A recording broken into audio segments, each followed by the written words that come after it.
44 దేశాల ప్రతినిధులతో ఏర్పాటు చేస్తున్నటువంటి తెలంగాణ గ్లోబల్ సమ్మిట్ పెట్టుబడుల కోసం కాదట, తెలంగాణ అభివృద్ధికి సంబంధించి ఆయా దేశాలకి తెలియడం కోసం.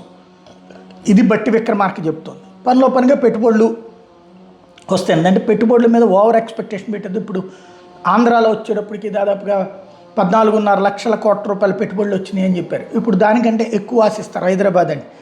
అలా రాకపోయినా మేము పెట్టుబడుల కోసం కాదు పెట్టింది, ఇది కేవలం ఈ ఉద్దేశంతోనే పెట్టాం అన్నటువంటి పాయింట్ని, ఇది తెలంగాణ బ్రాండ్ని ప్రచారం చేయడానికి, తెలంగాణ బ్రాండ్ని హైదరాబాద్ బ్రాండ్ని కొత్తగా పరిచయం చేయాలా, కొత్తగా ప్రపంచానికి తెలియజేయాలా, తెలియదా?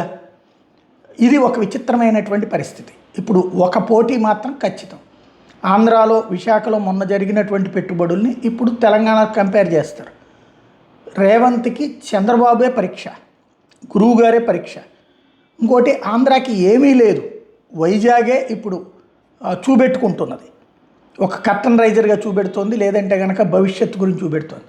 తెలంగాణకి హైదరాబాద్ ఉంది, విశ్వనగరంగా ఆల్రెడీ ప్రఖ్యాతి పొందుంది. అట్లాంటి సందర్భంలో ఇన్వెస్ట్మెంట్స్ గట్టిగా తీసుకురావడం అన్నది ముఖ్యం. లోకేష్ ఊరు వాడ తిరిగి చంద్రబాబు నాయుడు తన పలుకుబడిని వినియోగించి తీసుకొచ్చారన్నటువంటిది ఆల్రెడీ తెలుగుదేశం ప్రొజెక్ట్ చేయగలిగింది.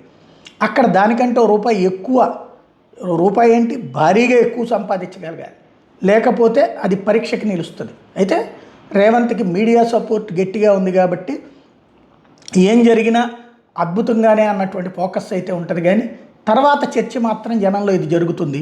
మీడియా అనేది కొంతమేరకు మాత్రమే డైవర్ట్ చేయగలదు.